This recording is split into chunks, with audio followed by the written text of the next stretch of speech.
नमस्कार। जय हिंद, जय भारत। भारतीय अवाम ताकत दल अपने भारतीय भाई बहनों अर्थात अपने देश भारत की जनता अर्थात अपनी भारतीय अवाम से भारतीयता आधारित आपसी श्रद्धा, भारतीयता आधारित आपसी स्नेह, भारतीयता आधारित आपसी प्रेम, भारतीयता आधारित आपसी अखलाक मोहब्बत, भारतीयता आधारित आपसी सहयोग, भारतीयता आधारित आपसी सम्मान, भारतीयता आधारित आपसी एकता, भारतीयता आधारित आपसी भाईचारा तथा भारतीयता आधारित आपसी सद्भाव को समझने व उसे आत्मसात करके वैसा ही और उसी अनुसार आचरण एवं व्यवहार करने हेतु और इसके समस्त भारत में प्रचार प्रसार करने हेतु और प्रत्येक देशवासी को इसकी अहमियत और महत्व को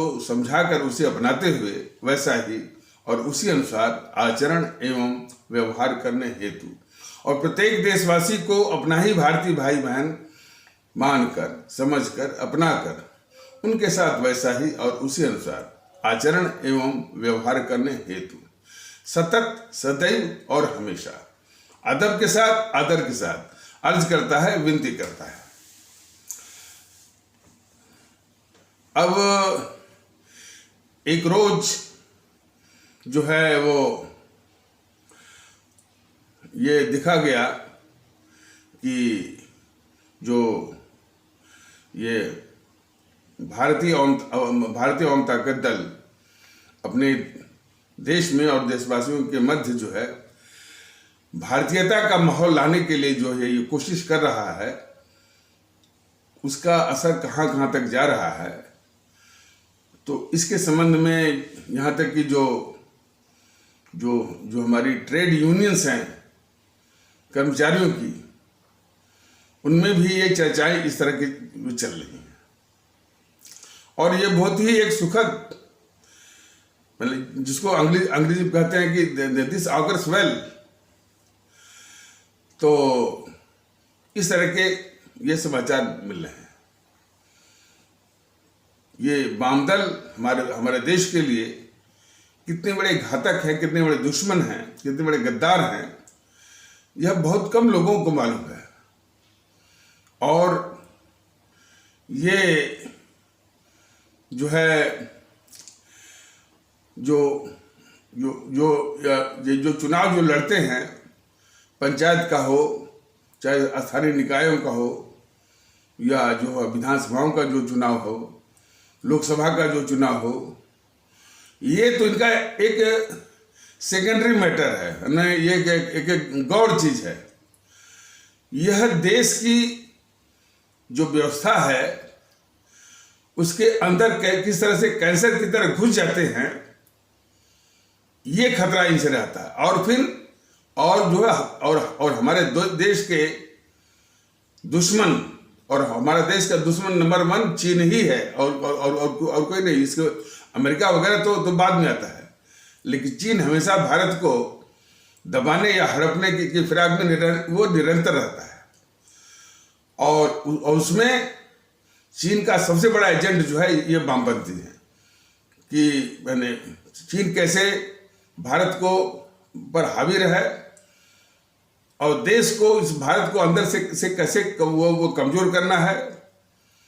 तो कमजोर करना मतलब कि जहाँ मतलब भारत को हमेशा अशांत रखना, हमेशा जो है कभी आंदोलन, कभी विप्लव, कभी ये कभी वो, हमेशा इसी तनाव में रखना, ये इसका एक एजेंडा है चीन का, जो कि पूरा करवाता है इन जो है वामदलों के द्वारा। और वामदलों को फंडिंग भी मिलती है और वो चीन से फंडिंग सिर्फ वामदलों को ही मिलती है ऐसा नहीं है, जो मीडिया में जो मीडिया को भी मिलती है और पत्रकारों को भी मिलती है और जो ओपिनियन मेकर्स हैं, जो कि जनमत तैयार करते हैं, उनको भी मिलती है। और कई पत्रकार भी पकड़े गए हैं जो कि चीन के पक्ष में और भारत के खिलाफ भारत के खिलाफ माहौल बनाने में जो है वो भूमिका निभाते इस तरह के पत्रकार भी पकड़े गए हैं। और तो और इस वाम दल के अलावा एक जो सबसे बड़ी पुरानी पार्टी है कांग्रेस जिसका कि नाम होना चाहिए उसकी फितरत के अनुसार, और भारतीय अवाम ताकत दल तो उसी अनुसार उसको संबोधित भी करता है कि जिस तरह का उसकी फितरत है, जिस तरह की उसका चरित्र और जो है वो कैरेक्टर है। गांधी नेहरू परिवार चांडाल चौकड़ी काकस। तो अब जो है गांधी नेहरू परिवार चांडाल चौकड़ी काकस, जिसको कि हमारे आदरणीय भारतीय भाई बहन अभी भी भ्रम में या भूल से या गलती से कांग्रेस कहते चले आ रहे हैं, और इसको भी कई बार बताया गया है कि यह वास्तव में कांग्रेस है ही नहीं, यह तो एक पारिवारिक कुनबा है, एक फैमिली कोटेरी है, जो कि उस संगठन पर गंडुली मार करके बैठी हुई है और उसको अपने स्वार्थ के हिसाब से उसको नियंत्रित करती है, उसको चलाती है, घुमाती है एज पर इट्स ओन एक्सपीडियंस। और जो है सत्ता जब मिलती है तो उन्हीं में से उन्हीं के अंडे बच्चे वो प्रधानमंत्री बनते हैं। ये उसकी परिपाटी और परंपरा और ये उसका चरित्र और डीएनए है। तो वो कांग्रेस नहीं है। कांग्रेस तो वो थी जबकि किसी जमाने में जो है पंजाब केसरी लाला लाजपत राय थे, और हमारे परम आदरणीय राष्ट्र महानायक राष्ट्रभक्त शिरोमणि नेताजी सुभाष चंद्र बोस थे, और लोकमान्य बाल गंगाधर तिलक थे, एम ए अंसारी थे। तो वो कांग्रेस थी। यह तो एक पारिवारिक कुनबा है, गांधी नेहरू परिवार चांडाल चौकड़ी काकस। तो अब यह भी चीन की कम्युनिस्ट पार्टी से वो पैसे लेकर के, और जो कि इसने समझौता किया, और उस समझौता करने वालों में इसे जेएनपीसी की ओर से राहुल गांधी ही था 2008 में। तो राहुल गांधी मैंने इस जेएनपीसी की ओर से, और जो है और उस चीन की कम्युनिस्ट पार्टी से कोई था, वो अंतर्राष्ट्रीय संबंधों का कोई चीन में अंतर्राष्ट्रीय संबंधों का कोई प्रभारी था। तो वो चीन की कम्युनिस्ट पार्टी की ओर से था। तो इन दोनों ने समझौता किया, और उस समझौते के तहत जो है इस जेएनपीसी ने अपने दुश्मन चीन से $800 मिलियन $800 मिलियन जो है रिश्वत लिया राजीव गांधी फाउंडेशन के जरिए। तो यह भी जो है भारत को उसी तरह से हमेशा तनाव में रखना, और हमेशा जो है तोड़फोड़, विध्वंस और अस्थिर रखना। भारत प्रगति न कर पाए, इस तरह से हमेशा इसको बांध के रखना, और भारत को अंदर से कमजोर रखना, जो कि एक अस्थायी परमानेंट जो है उसकी चीन की भारत के खिलाफ एक उसकी अस्थायी रणनीति है। भारत को जो कि भारत को अब सीधी लड़ाई में वो जीत नहीं सकता। तो अब उसकी यही रणनीति है कि भारत को अंदर से कैसे कमजोर किया जाए। तो उसमें सबसे प्रमुख भूमिका जो है वो वाम दलों की है, जो कि उससे परमानेंट फंडिंग लेते हैं। और इसी प्रकार ये जो जेएनपीसी है, गांधी नेहरू परिवार चांडाल चौकड़ी कागज, यह भी चीन से फंडिंग लेकर, पैसे लेकर के भारत को जो है भारत को कम्युनिस्टों की ही तरह जो है अंदर से कमजोर रखना, और इसकी जितनी भी प्रगति, आर्थिक प्रगति वगैरह उनको बाधित करना, और हमेशा तनाव में रखना। तो अब ये सवाल है कि सिर्फ सिर्फ वामपंथी और जो है ये कांग्रेसी नहीं है, और भी है विभिन्न रूप में। तो जो कि अभी बताया गया है कि पत्रकारों का गिरोह भी है, और मीडिया का भी गिरोह है, और बौद्धिक वर्ग का गिरोह है। ये सब के सब बिके हुए हैं चीन के पैसे पर, भारत को अंदर से कमजोर करने के लिए। और उनका नाम भी कभी कभी वो बताया भी गया है। और यही नहीं, कई जो IAS की जो तैयारी करवाते हैं या सिविल सर्विसेज की तैयारी करते हैं, जो कोचिंग इंस्टीट्यूट चलाते हैं, वह भी बड़ी सफाई से जो है चीन की बातों को फैलाने के लिए अपने कोचिंग इंस्टीट्यूट के बहाने वो जहर जो है इस पे फैला रहे हैं। तो ये भारत की एक बहुत बड़ी कमी है कि यहाँ के लोग अपने देश के ही खिलाफ गद्दारी करने के लिए तैयार हो जाते हैं। जरा कल्पना करिए कि क्या यहाँ के लोग यदि कोई पैसे दे करके चीन के लोगों को और चीन के खिलाफ गद्दारी करने के लिए, यानी किसी भी चीन के नागरिक को जो है भारत या कोई भी देश करवा पाएगा? नहीं। ये भारत में ही लोग पाए जाते हैं जो कि पैसे पर अपने ही देश के खिलाफ जो है, जहां वो खाते हैं, जहां वो सामान पाते हैं और जहां सब कुछ उनको मिलता है, उसी के खिलाफ गद्दारी करने के लिए तैयार हो जाते हैं। और व्यक्ति ही नहीं, बड़े बड़े संगठन, उन संगठनों में सबसे बड़ा कौन है? ये वामपंथी GNPC और तुम्हें बताया है कि कुछ जो है बौद्धिक वर्ग का गिरोह है। अब आप सुनते होंगे ना कि ये बारूदी बौद्धिक वर्ग, इंटेलेक्चुअल टेररिस्ट या अर्बन नक्सल्स, ये सब वही तो है जो कि चीन के फंडिंग पर भारत को अंदर से कमजोर करने की का वो ठेका लिए हुए हैं, कॉन्ट्रैक्ट लिए हुए हैं। ये अर्बन नक्सल्स, बारूदी बौद्धिक वर्ग, इंटेलेक्चुअल टेररिस्ट और ये सब जो है, और उसी प्रकार पत्रकारों का गिरोह, और एक पत्रकार तो पकड़ा भी गया था, कोई शर्मा करके, और मीडिया का गिरोह। लेकिन हमारे आदरणीय भारतीय भाई बहनों, ये सभी भारत विरोधी ताकतें जो अभी बताया गया विभिन्न रूपों में और विभिन्न क्षमताओं में, भारत विरोधी ताकतें ये नकली राष्ट्रवादी मोदी जी के शासनकाल में और या उनके तत्वाधान में ये पल रही हैं और फल फूल रही हैं, और भारत के खिलाफ जो है वो गतिविधियों में सक्रिय हैं, मोदी जी के शासन के तत्वाधान में, उनके संरक्षण में। ये है कौन? मोदी, जो कि राष्ट्रवाद का मुखौटा वो पहने हुए हैं। इस वास्तविकता को हमारे सभी भारतीय भाई बहन बहुत अच्छी तरह से इसको समझ लें कि ये नकली किस्म के जो है वो नकली और छद्म कपटी राष्ट्रवादी हैं। ये बीजेपी के जितने समर्थक हैं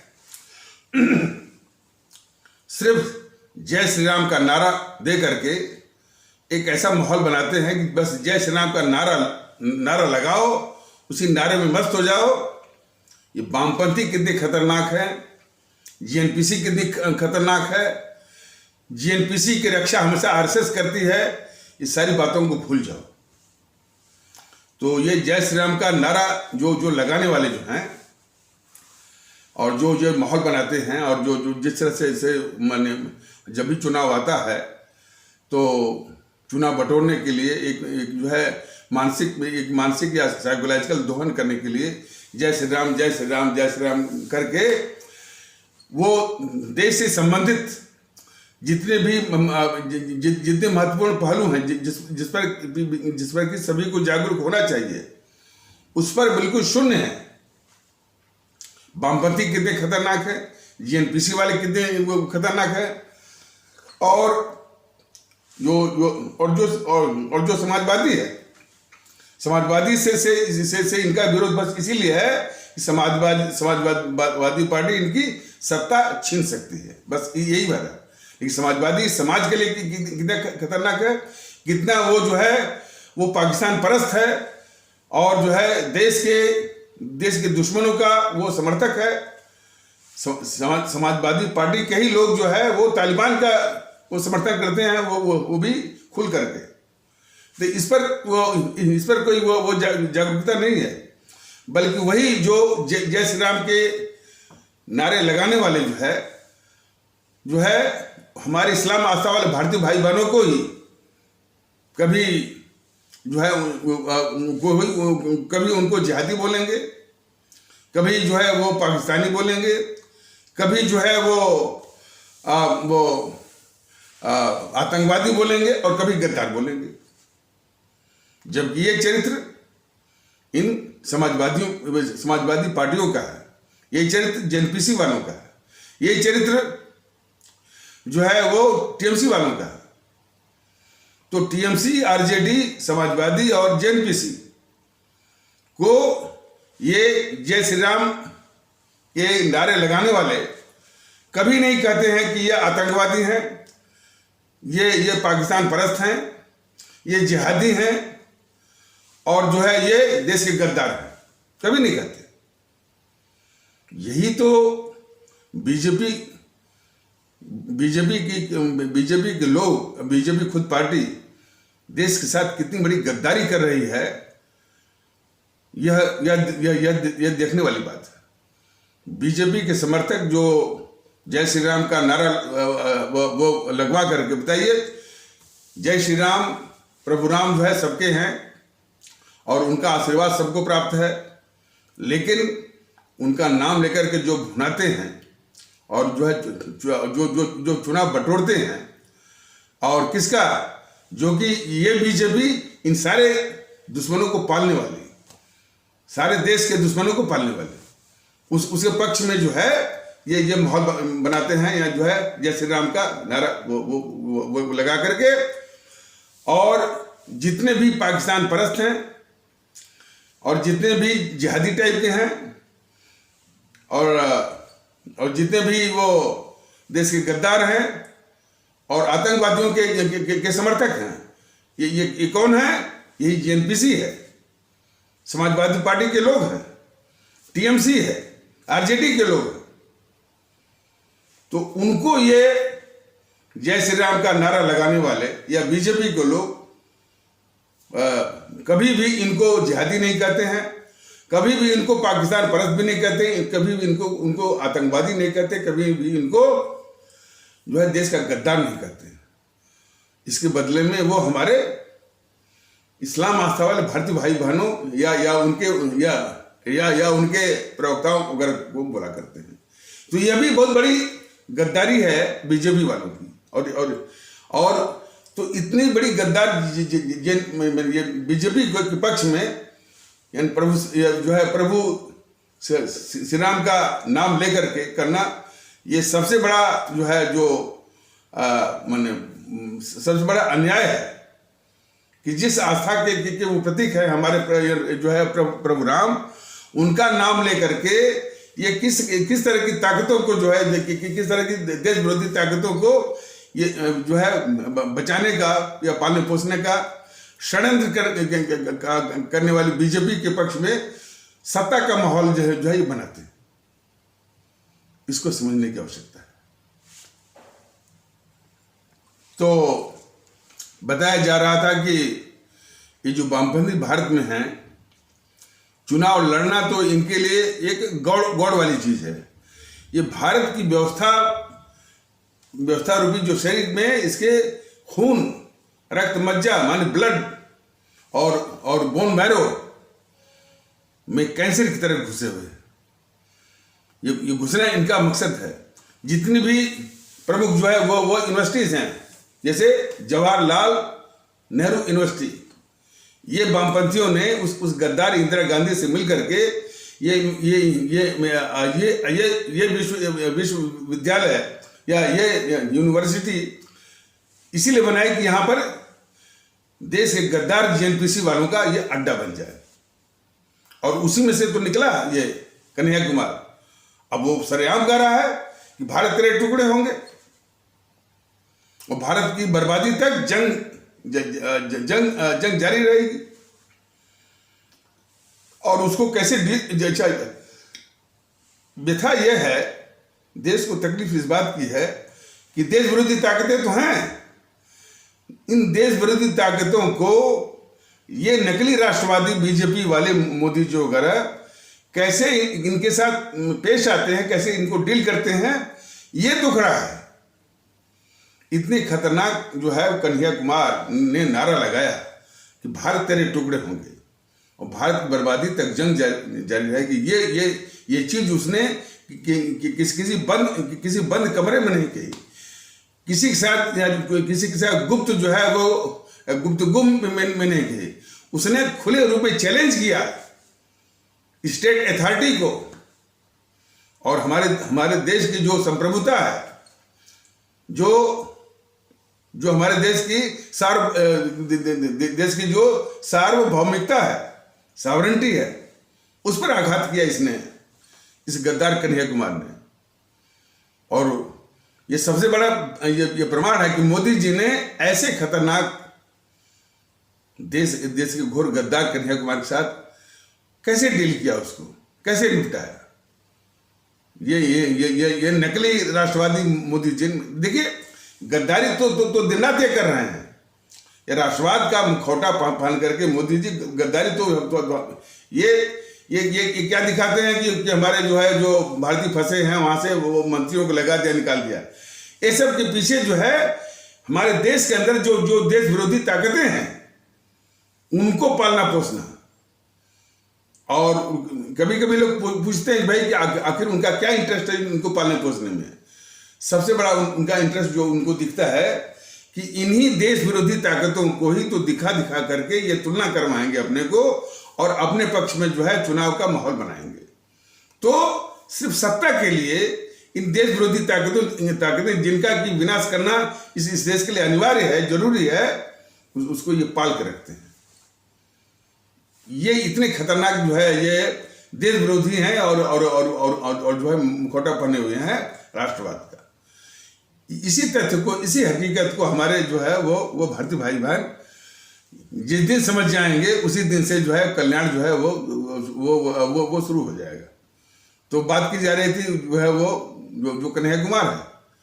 कन्हैया कुमार ने जब ये नारा लगाया कि भारत तेरे टुकड़े होंगे और भारत की बर्बादी तक जंग जारी रहेगी, बताइए ये सुनने में ही कितना यानी वो दिमाग जो है वो खोल जाता है।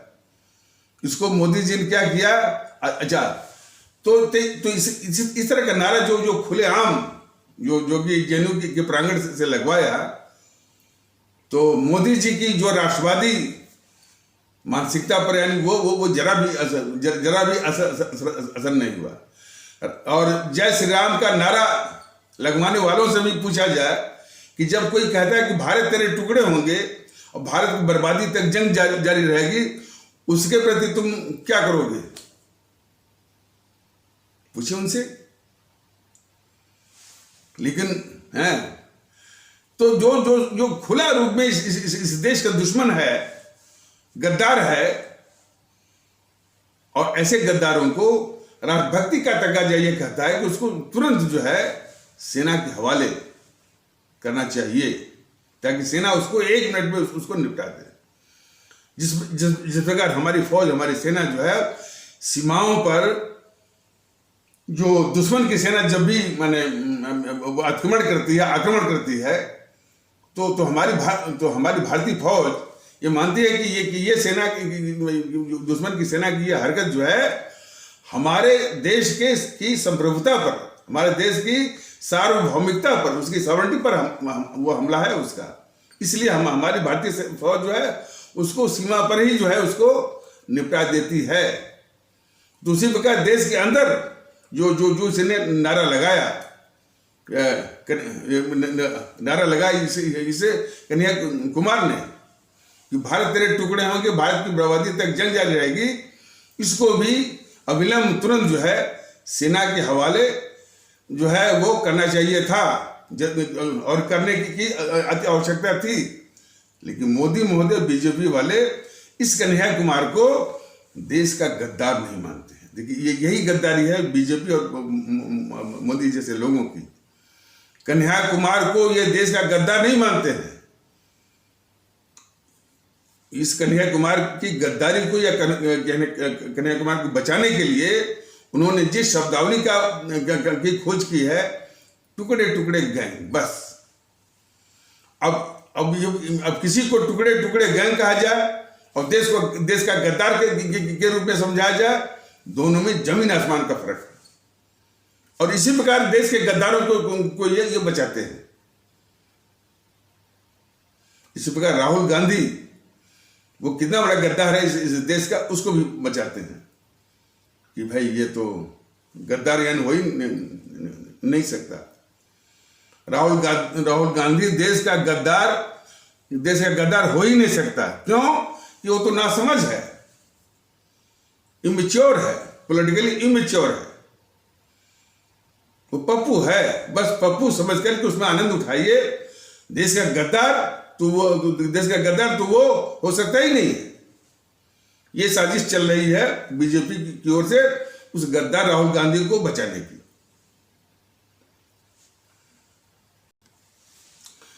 इस देश के लिए कितना खतरनाक है जेएनपीसी, कितने खतरनाक हैं ये समाजवादी पार्टी के लोग और आरजेडी के लोग, टीएमसी के लोग। उनकी इस खतरनाकपन और देश के खिलाफ गद्दारी को ढकने के लिए जो है बीजेपी वाले क्या कहते हैं? परिवारवाद। बताइए, इतने खतरनाक अपराध, इतने खतरनाक उनकी प्रवृत्ति के आगे यदि कोई कहे कि भाई ये परिवारवाद चलाते हैं, सारा उनका अपराध जो है वो ढक गया। इसी तरह की साजिश ये बीजेपी वाले कर रहे हैं।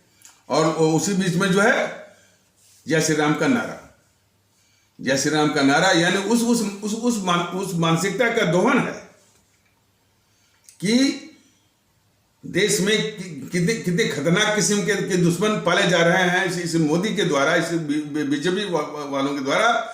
इस तथ्य को छुपाने के लिए एक माहौल बनाते हैं, जय श्री राम, बस उसी में मस्त रहो और कुछ देखो मत।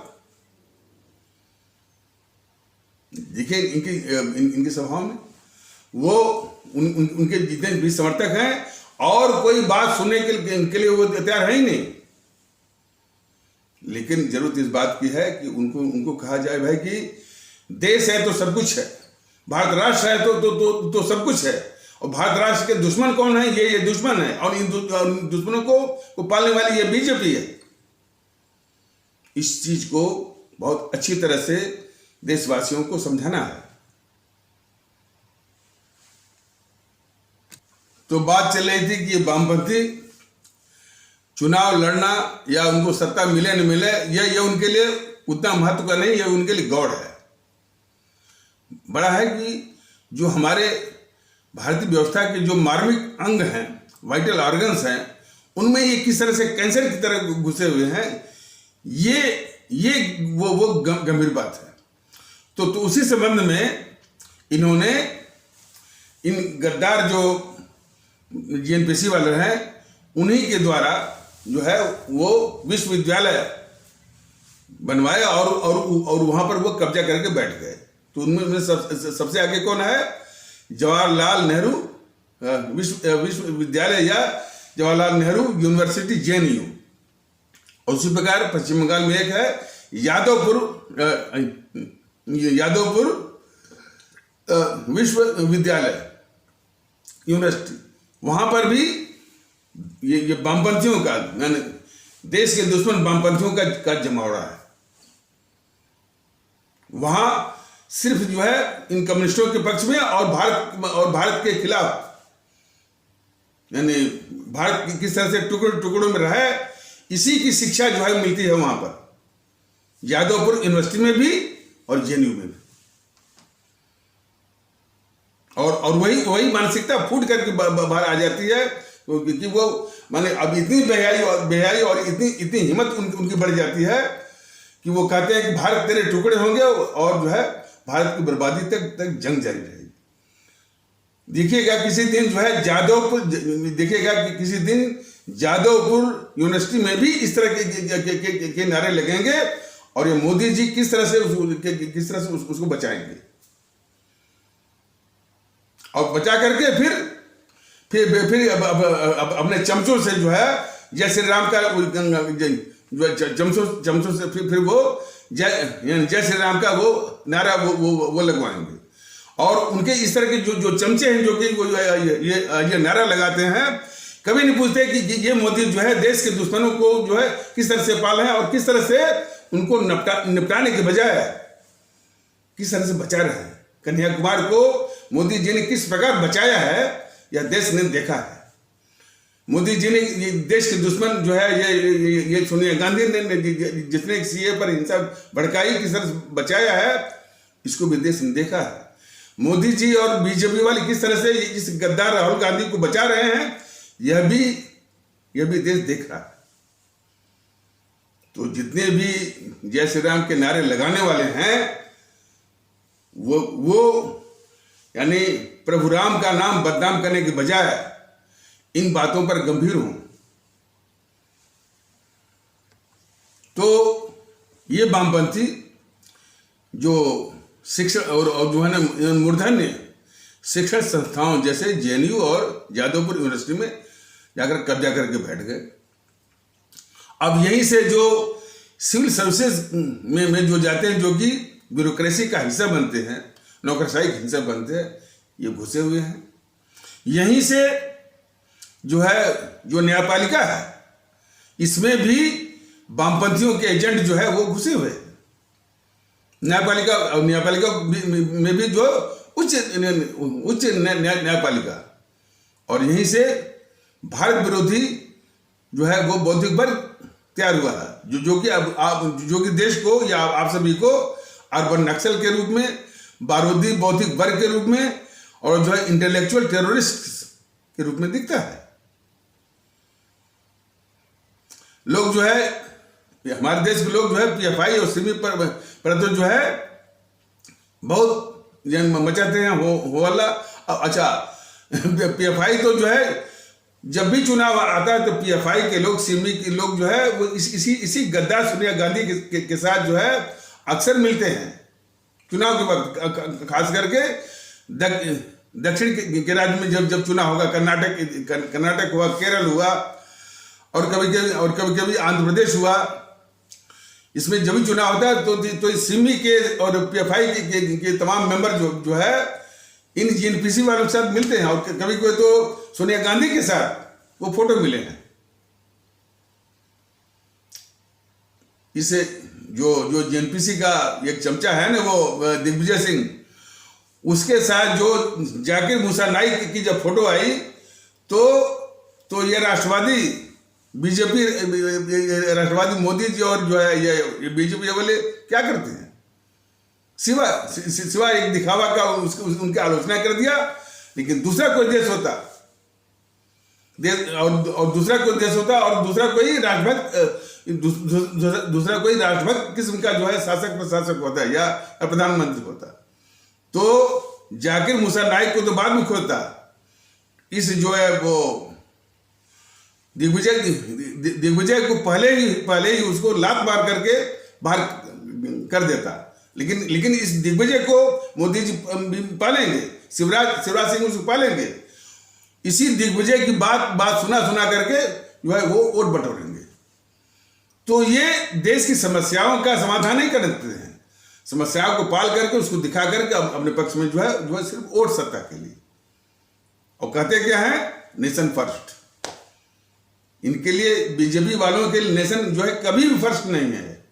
नेशन की बात कह करके इनके लिए सत्ता फर्स्ट है, पावर फर्स्ट है।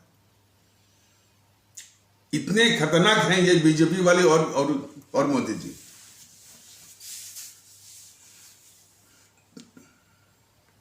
ये वामपंथी सिर्फ हमारी जो ब्यूरोक्रेसी है, जो शिक्षण संस्थाएं जैसे कि जेएनयू और जादवपुर यूनिवर्सिटी है इत्यादि,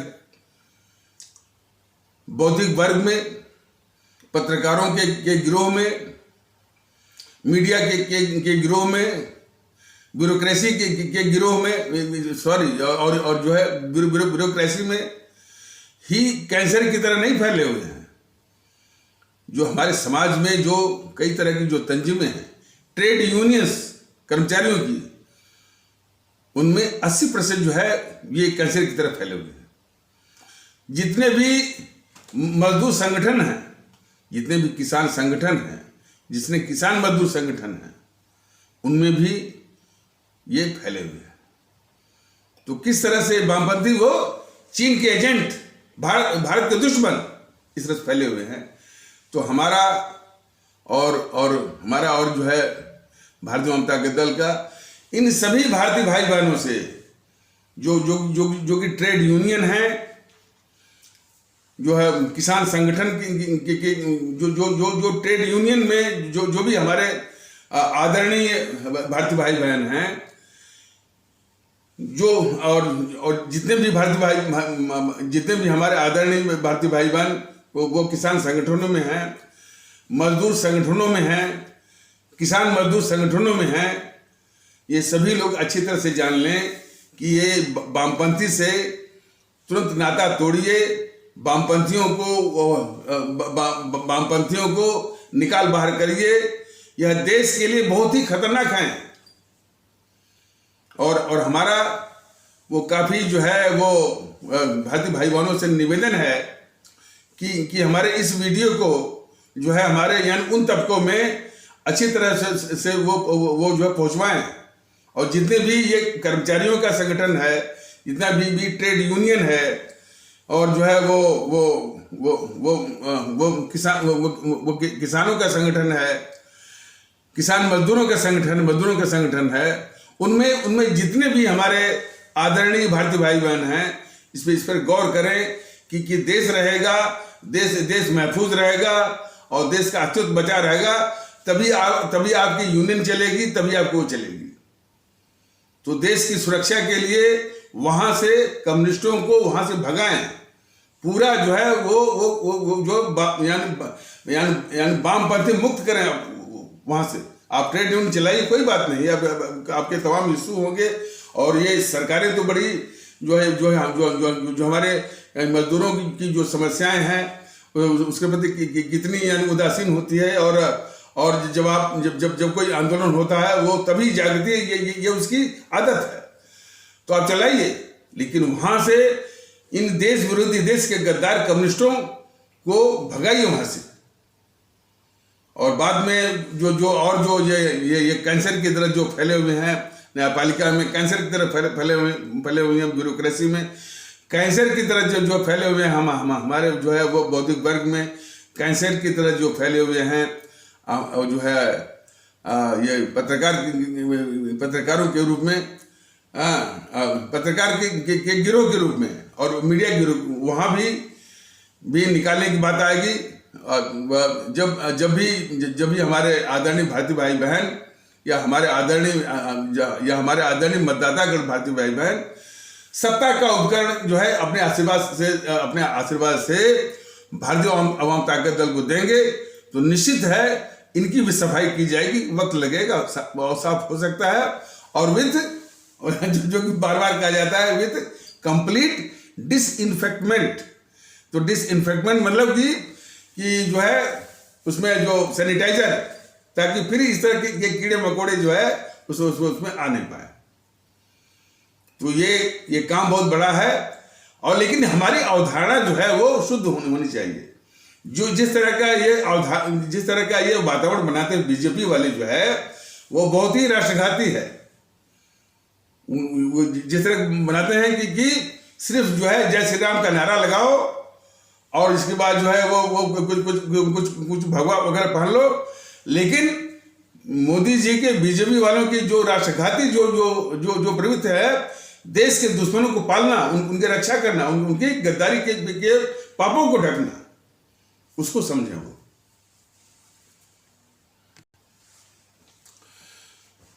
हमारे देश से दुश्मनी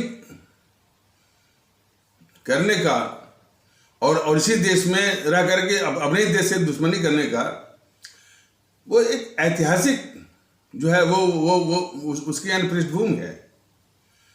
यानी इसी देश में रहना और इसी भारत के ही खिलाफ गद्दारी करने का। और उसके विषय में कुछ न कुछ परिचय जो है भारतीय अवाम ताकत दल फिलहाल यूट्यूब के पैगाम के माध्यम से कर रहा है और करवाता रहेगा। जो अंग्रेज आए थे ना, अंग्रेज हमारे वो दुश्मन थे। उन्होंने इस देश को बेतहाशा लूटा है, हमको सताया है। लेकिन जरा याद करिए कि अंग्रेज अकेले नहीं थे। ये बहुत गंभीर पहलू है। उन अंग्रेजों का साथ देने वाले यहाँ के जितनी भी रियासतों के जो मालिक थे, राजा, नवाब, जमींदार और इनकी जो चमचा मंडली, वो अंग्रेजों के साथ थी। और उसी ने जो है हमारे देश के लोग वो अंग्रेजी सेना में भर्ती थे। हमारे देश के लोग अंग्रेजों की पुलिस में भर्ती थे। तो जो भी अत्याचार अंग्रेजों ने किया, हमारे अत्याचार किया, जुल्म सितम ढाया, अंग्रेजों ने अपने हाथ से नहीं किया। वो जो इसी देश के लोग जो उसकी सेना में उसकी पुलिस में जो भर्ती थे, उसी पुलिस और सेना के द्वारा हमारे देश के भारतीय भाई बहनों पर अत्याचार जो है वो कराया गया। इस तथ्य को भी जानने की जरूरत है। इसी का तो फायदा उठा करके ये सारी कमजोरी को जानते हुए जो है कि यहाँ पर कुछ गद्दारों का एक जमावड़ा है, एक तबका है, जिसको कि आसानी से यानी व्यक्तिगत स्वार्थ में या जैसे भी पैसे देकर के उसको या सुविधा देकर के उसको खरीदा जा सकता है। और वही जो है मैंने अंग्रेजों के जमाने का जितने भी राजा थे, नवाब थे, जमींदार थे, वो सब मैंने सन 47 के बाद इन्होंने जो है पॉलिटिकल पार्टी में शामिल हो गए। वही राजा, नवाब, जमींदार 95% जो है इसी जेएनपीसी में है। पता कर लीजिए। और यही नहीं, किस तरह की मानसिकता की बात कही जाती है। ये जो देश के गद्दार जो गद्दारी कर रहे हैं, देश की गद्दारी मतलब क्या? देश के दुश्मनों की रक्षा करने का जो गद्दारी बीजेपी वाले कर रहे हैं, मोदी जी कर रहे हैं। ये क्या कहते हैं कि राजपूताना का वो गाथा गाओ और मराठा का जो है वो गाथा गाओ। लेकिन सन 1857 की हमारा जो प्रथम संग्राम हुआ था, तात्या टोपे की जीवनी जरा पढ़िए। तात्या टोपे जो है मराठवाड़ा क्षेत्र में और राजपूताना क्षेत्र में वो बेचारे 1857 की क्रांति के समर्थन जुटाने के लिए वो यानी मराठवाड़ा क्षेत्र में और जो है राजपूताना क्षेत्र में हर एक राजा नवाब से तो वो गुप्त रूप से बड़ी सावधानी से, इसलिए कि जब इस तरह से मिलने जाते थे तो अंग्रेजों का खुफिया तंत्र और उसकी पुलिस वगैरह बिल्कुल इन पर नजर रखती थी कि कहाँ जा रहे हैं, कहाँ पर इस समय है। तो अंग्रेजों की पुलिस की नजर से बचाते वो राजपूताना क्षेत्र के और मराठवाड़ा क्षेत्र के प्रत्येक राजा नवाब से 1857 की क्रांति के लिए समर्थन उन्होंने मांगा। और कोई भी राजा नवाब राजपूताना क्षेत्र का और मराठवाड़ा क्षेत्र का वो जो है तात्या टोपे को जो है और 1857 की जो हमारी आज़ादी की प्रथम मुख्य क्रांति थी उसका समर्थन देने के लिए एक भी राजा या नवाब जो है राजपूताना क्षेत्र का मराठवाड़ा क्षेत्र का आया नहीं। यह जो है तात्या टोपे जो हमारे इतने महान क्रांतिकारी थे 1857 की लड़ाई के, वो आगे नहीं आया। और हमको यानी क्या बोला जाता है कि भाई इन मुगलों को तो आक्रांता जो है आक्रांता कहो और जो है इनको देशभक्ति के लिए राजपूताना का, मराठवाड़ा का गीत गाओ। जरा देखिए, तो जब तक हम अपनी कमियों के प्रति जो है जानेंगे नहीं, सजग नहीं होंगे, होता है ना कि भाई किसी रोग का इलाज जो है वो तभी संभव होगा जबकि उस रोग की जो है प्रॉपर उसके डायग्नोसिस हो। डायग्नोसिस में ही सब ये सब घुमा देते हैं। इसीलिए तो जो है भारतीयों में ताकत बराबर कारण भाई यह इस देश को प्रेरणा लेनी चाहिए हमारे परम आदरणीय राष्ट्र महानायक, राष्ट्रभक्त शिरोमणि नेताजी सुभाष चंद्र बोस से। इस देश को प्रेरणा लेनी चाहिए हमारे शहीद आजम भगत सिंह से। इस देश को प्रेरणा लेनी चाहिए हमारे अमर शहीद चंद्रशेखर आजाद जी से। इस देश को प्रेरणा लेनी चाहिए हमारे अमर शहीद अशफाकुल्ला जी से। इस देश को प्रेरणा लेनी चाहिए हमारे अमर शहीद खुदीराम बोस से। इस देश को प्रेरणा लेनी चाहिए हमारे अमर शहीद सुब्रमण्यम भारती से। इस देश को प्रेरणा लेनी चाहिए हमारी अमर शहीद श्रीमती रानी लक्ष्मीबाई से। इस देश को प्रेरणा लेनी चाहिए हमारी अमर शहीद श्रीमती रानी चंद्रमा से। इस देश को प्रेरणा लेनी चाहिए हमारी अमर शहीद श्रीमती रानी गडेलियू से, इत्यादि से। लेकिन आज वो सिखाया जाता है कि नहीं, आप इस गद्दार मोहनदास करमचंद गांधी से प्रेरणा लीजिए, गद्दार नेहरू से लीजिए और गाथा गाइए जो वो राजपूताना के बहुत बड़े वीर थे, बहादुर थे मराठवाड़ा के।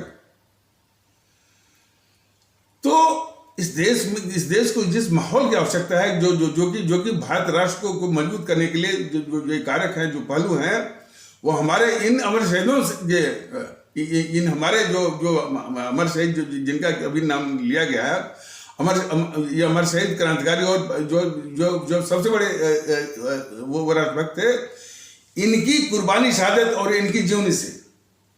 लेकिन साजिश तो आप देखिए ना कि जेएनपीसी इन हमारे ये जो महान आत्माएं हैं, इनकी महानता को बिल्कुल दबा करके इन गद्दारों मोहनदास करमचंद गांधी और गद्दार जवाहरलाल नेहरू का एक वो माहौल बनाया था कि आप इन गद्दारों को पूजिए, एक को देश का बाप के रूप में, दूसरे को देश का चाचा के रूप में पूजिए, ये माहौल।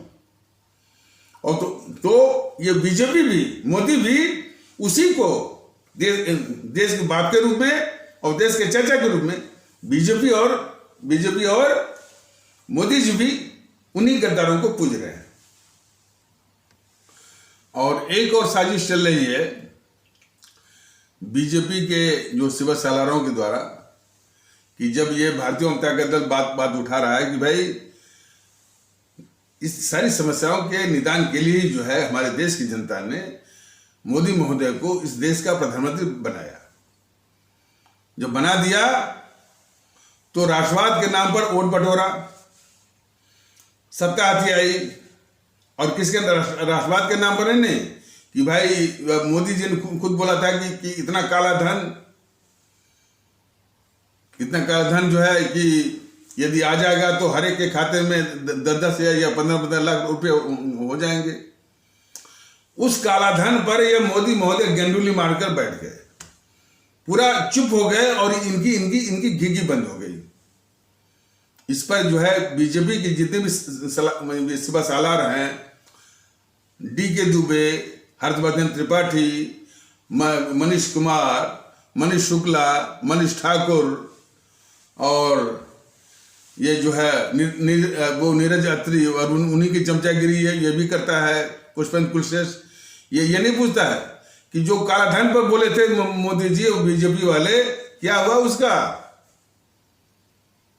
तो चूंकि इसके बाद फिर एक ही एजेंडा वो चलाने लगे कि इस गद्दार जीएनपीसी के द्वारा जो लूटे हुए जो पैसा है इस देश का और हमारे गरीब भारतीय भाई बहनों का, जो कि काला धन के रूप में जमा है, उसकी रक्षा करना एक एजेंडा तो इनका ये है। दूसरा, और जीएनपीसी के जितने भी हैं उनके पापों को धुलना, चाहे वो कितनी भी गद्दारी करें देश के खिलाफ और कितनी भी दुश्मनी करें इस देश के खिलाफ, उनको बचाना है।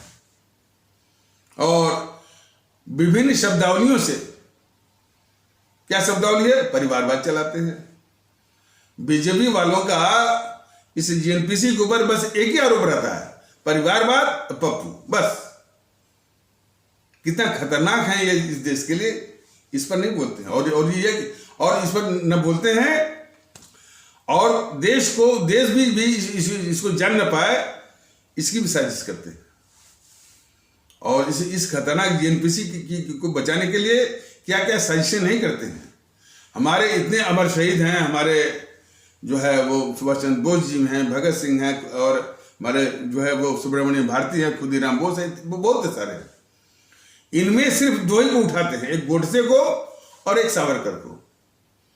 क्योंकि इस पर जीएनपीसी और जीएनपीसी के जितने भी चमचे और सभा सालार हैं, इतनी कंट्रोवर्सी और इतना विवाद थोप दिए हैं कि उसी कंट्रोवर्सी में ये जीएनपीसी अपनी सारी गद्दारी के पापों को बड़े आसानी से धुल लेती है। जैसे कि जो ही गोडसे का नाम लेंगे तो तुरंत जीएनपीसी वाले बोलेंगे, हाँ ये देखिए गोडसे की पार्टी की है, मतलब ये गांधी के हत्यारे की पार्टी है और हम गांधी जी की पार्टी। कितना बड़ा जो है हथियार ये थमाते हैं ये बीजेपी वाले जो है वो इस गद्दार जीएनपीसी को, गोडसे का नाम जो है वो रख करके। और गोडसे की भी कहानी बड़ी विचित्र है। उस मोहनदास करमचंद गांधी की हत्या में इस गद्दार जवाहरलाल नेहरू का स्पष्ट हाथ है। आज भी, हालांकि कोई कागजी साक्ष्य नहीं मिलेगा, आज भी जांच हो तो ये प्रमाणित हो सकता है। तो नेहरू मैंने इसमें बेनकाम न होने पाए। आरएसएस वालों ने बहुत बड़ी साजिश की। और आरएसएस जो है ना, वो इस जीएनपीसी गांधी नेहरू परिवार चंद्रा चौकड़ी को बचाने का एक संस्था है। अरे भाई, इस जीएनपीसी को बचाने वाले कई लोग हैं। हमारे इस्लाम आस्था वाले भारतीय भाई बहनों के पूरा का पूरा जो बौद्धिक वर्ग है वो जीएनपीसी को बचाता है। जरा जाइए अलीगढ़ मुस्लिम यूनिवर्सिटी में जाइए, जामिया मिलिया यूनिवर्सिटी में आप जाइए, आप जो है वहाँ जो आपका देवबंद में आप जाइए, नदवा में आप जाइए, उस्मानिया में जाइए, पूरा का पूरा जो है वो दिमाग उन सबों ने खाली कर दिया है सिर्फ आरएसएस और बीजेपी के खिलाफ, और यहाँ तक कि कट्टरवाद भी। लेकिन जीएनपीसी, लेकिन इस मोहनदास करमचंद गांधी और जवाहरलाल नेहरू, इंदिरा, राजीव गांधी और ये राहुल गांधी और ये वामपंथी, समाजवादी, टीएमसी, इस पर जो है एक शब्द नहीं बोलते। इस पर पूरी इनकी घिघी बंद रहती है इस माहौल में। कौन? मैं फिर से नाम ले रहा हूं, अलीगढ़ मुस्लिम विश्वविद्यालय, नदवा जो है वो विश्वविद्यालय, उस्मानिया यूनिवर्सिटी, जामिया मिलिया यूनिवर्सिटी में इस जीएनपीसी के, मैंने गांधी नेहरू परिवार चंद्रा चौकड़ी कागज के गद्दार जवाहरलाल नेहरू, गद्दार इंदिरा गांधी, गद्दार जो है राजीव गांधी, गद्दार राहुल गांधी इत्यादि, इस पर एक शब्द नहीं बोलते, ना इस पर इनकी कोई संवेदना है। समाजवादी पार्टी कितनी खतरनाक है इस समाज के लिए, इस पर एक शब्द नहीं बोलते हैं। टीएमसी कितनी खतरनाक है इस देश के लिए, इस पर यार एक शब्द नहीं बोलते। और जो दक्षिण की पार्टियां हैं, स्टालिन की पार्टी है, वामपंथी जो बीजेपी की वो कितना खतरनाक है, एक शब्द नहीं बोलते। वामपंथी कितने कितने खतरनाक है इस मुल्क के लिए, उस पर एक शब्द नहीं बोलते, बल्कि उन्हीं में लोगों को भेजने के लिए हमेशा जो है वो तर्क करते हैं। तो ये देखने वाली बात है कि इन गद्दारों को बचाने का यानी कितने जो है इस तरह की वो क्या कहते हैं कि गिरोह तैयार बैठे हैं, वो आरएसएस वाले अलग से, और जितने भी हमारे इस्लाम आस्था वाले भारतीय भाई बहनों के शैक्षणिक संस्थान हैं वो अलग से, ये मोदी जी और बीजेपी और अलग से। तो इस तरह से हमारे देश के गद्दारों की जो है वो रक्षा हो रही है। तो इतने विषम वातावरण में, विषम परिस्थितियों में फिर भी भारतीय जनता दल को अपनी आवाम पर भरोसा है कि कम से कम इनको पहचाने।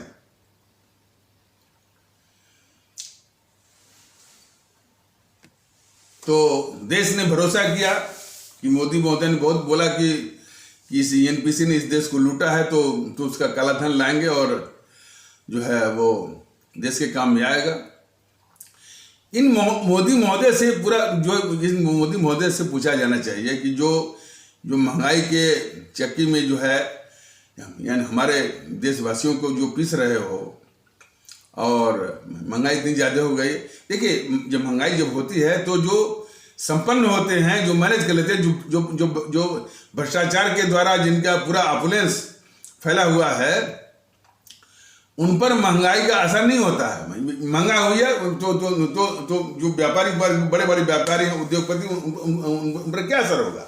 चीज महंगी हो गई तो उनके भी सामान महंगे हो गए, तो उससे कमाई आ गई, तो उन पर असर नहीं होता है। असर होता है हमारे गरीब और मजलूम भारतीय भाई बहनों पर। इनको जो ये मोदी महोदय पीस रहे हैं, इनसे पूछा जाना चाहिए कि मोदी महोदय कम से कम इससे सोनिया राहुल के द्वारा लूटे हुए जो काला धन है, जो आज की तारीख में 180 से लेकर 200 लाख करोड़ है, उसी को ला दीजिए ना।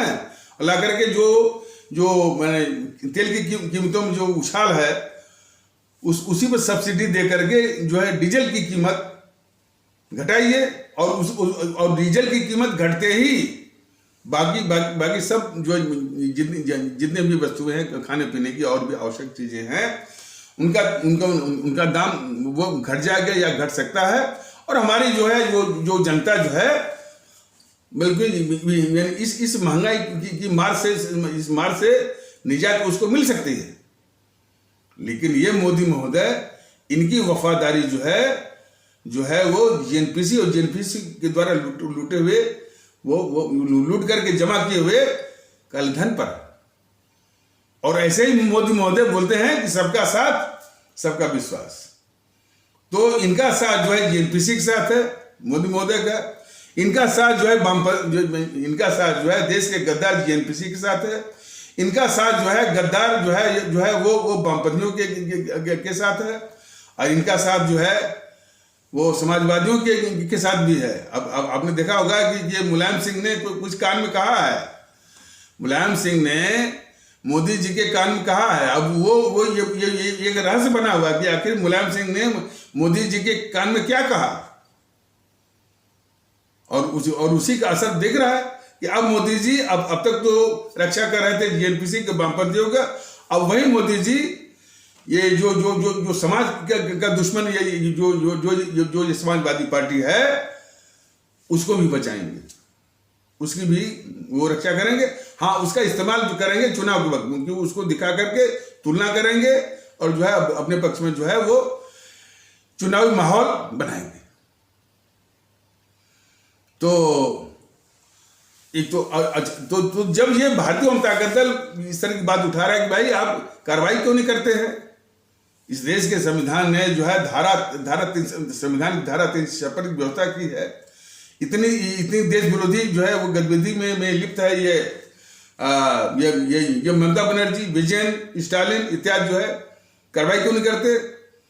तो उसके जितने भी सिवा सालार हैं बीजेपी के, खास करके डीके दुबे, वो बोलता है संविधान भी कोई चीज है और जो है लोकतंत्र है। डीके दुबे महोदय, अब जानिए कि जो है अल्पमत की सरकार थी नरसिम्हा राव की, माइनॉरिटी गवर्नमेंट थी, और उसने एक ही झटके में, एक ही बार में 4 बीजेपी जो है राज्य सरकारों को जो चार बीजेपी राज्य सरकारों को बर्खास्त किया था।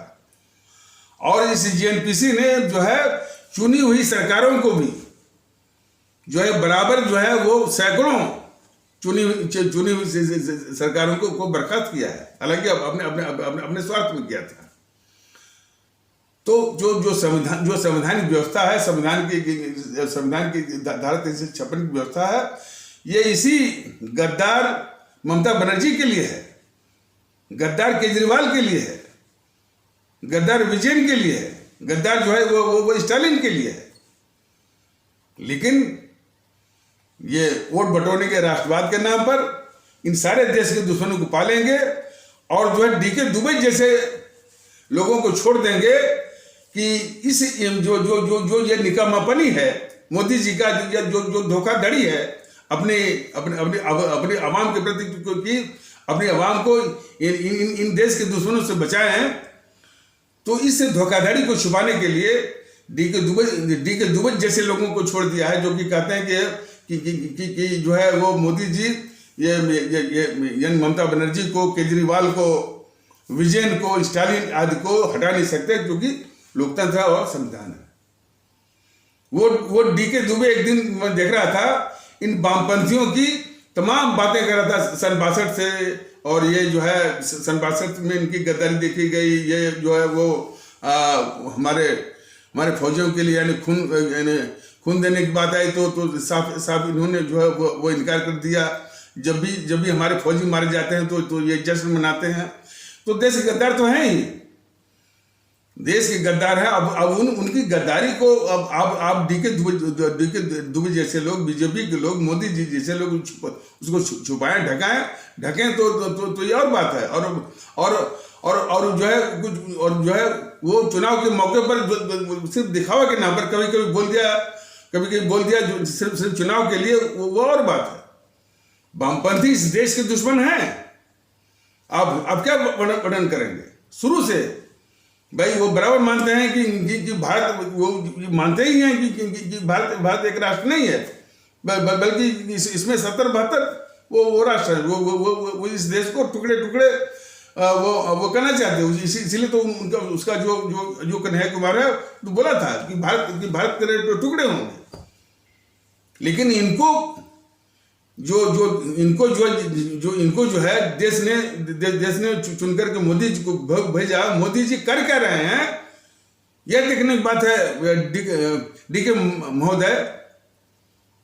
डीके दुबे महोदय, तो डीके दुबे अकेले नहीं है। डीके दुबे, हर्षवर्धन त्रिपाठी, और जो है वो आपके ये मनीष कुमार, मनीष ठाकुर, मनीष शुक्ला, और जो है, और इसी में ये भी है गद्दार जो है पुष्पेंद्र, गद्दार पुष्पेंद्र कुलश्रेष्ठ भी है।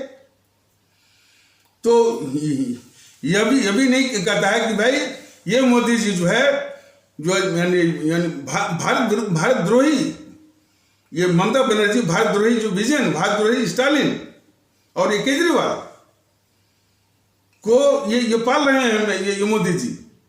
इसलिए भारतीय जनता पार्टी बिल्कुल स्पष्ट रूप से कर रहा है कि यदि ममता बनर्जी भारत द्रोही है, भारत के दुश्मन है, तो मोदी जी भी दुश्मन है इस देश के, क्योंकि मोदी जी उसको पाल रहे हैं। और मोदी जी की इस तरह की हरकत को ढकने के लिए डीके दुबे जैसे लोग आ गए हैं बताने के लिए कि जो है वो चूंकि लोकतंत्र है और संविधान है, इसीलिए जो है उसको उस गद्दार ममता बनर्जी को मोदी जी के द्वारा बचाया जा रहा है। इस तरह की बातें से बोलते हैं। तो ऐसे लोगों को पहचानिए, ऐसे लोगों को कि ये किसके सिवा सालार हैं और किसके लिए माहौल बना रहे हैं, और जो है और मोदी जी की निकम्मापनी नहीं, इस देश के खिलाफ गद्दारी का, जो देश के गद्दारों को बचाए वह देश का गद्दार है। वैसे डीके दुबे जैसे लोगों को भारतीय आवाम ताकत दल मुंह लगाना नहीं चाहता है, लेकिन इसी तरह के जो तत्व हैं जो झूठ मूठ का ये प्रलाप कर रहे हैं, उनसे पूछा जाना चाहिए कि जब सीए पर जो हिंसा हुई, उस हिंसा उस हिंसा को भड़काने वाला कौन था या कौन थी, जरा बताएं। डीके दुबे जैसे लोग ये देश ने देखा है। अब डीके दुबे को दिखाई पड़े या न पड़े बात दूसरी है, लेकिन देश ने देखा है कि उस हिंसा को भड़काने वाली एकमात्र थी गद्दार सोनिया गांधी, और उसके बाद जो है गद्दार राहुल गांधी और जो वो प्रियंका गांधी। और देश में हिंसा कराने वाले कौन था? इसी जीएनपीसी का होता ये केजरीवाल गद्दार जो है। वो बाद में तो ये मालूम हुआ कि भाई ये उतना ही गद्दार नहीं, बल्कि ये खालिस्तानियों का जो है देश के दुश्मन या देश के जो खतरनाक किस्म का आतंकवादी जो खालिस्तानी है, उसके साथ इसका वो कनेक्शन है।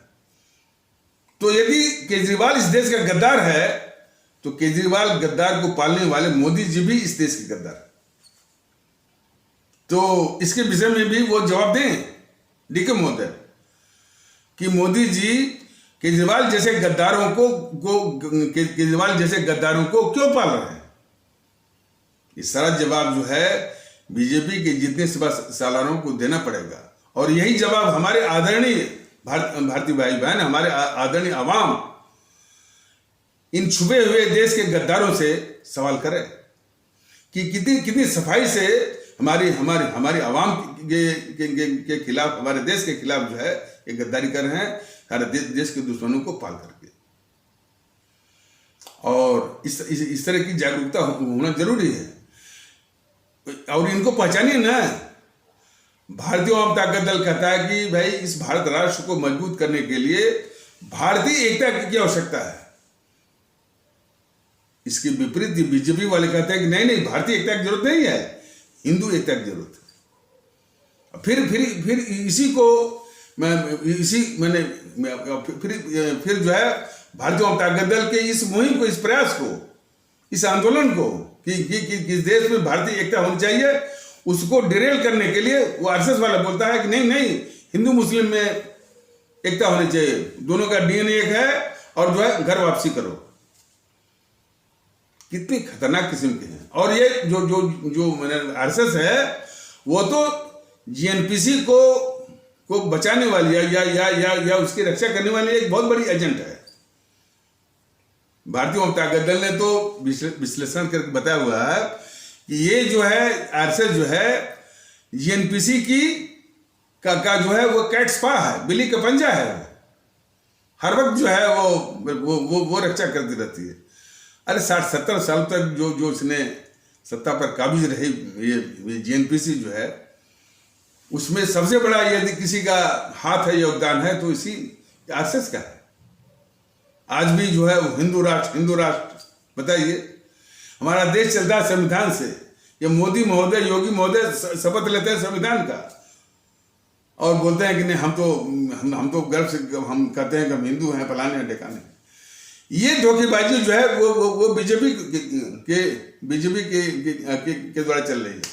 इसी को देख करके इन्हीं को देख करके और इन्हीं बातों का फायदा उठा करके हमारे इस्लाम आस्था वाले भारतीय भाई बहनों के तबके के जो कट्टरवादी, असामाजिक भारत और भारत के दुश्मन जो ताकतें हैं, ताकतों का जो एक हिस्सा है, किसमें? हमारे इस्लाम आस्था वाले भारतीय भाई बहनों के तबके से उनको ताकत मिलती है, उनको प्रेरणा मिलती है। तभी तो उधर से असदुद्दीन ओवैसी और उसका जो घिनौना रूप है, जो अकबरुद्दीन ओवैसी, तौकीर रजा, टीएस हसन, शफीकुर रहमान वर्क और इमरान मसूद जैसे लोग आपको दिखाई पड़ते हैं। ये सारी ताकतें जो है वो देश के लिए खतरनाक हैं। ये लेकिन सारी ताकतें ये मोदी महोदय के शासन में पल रही हैं।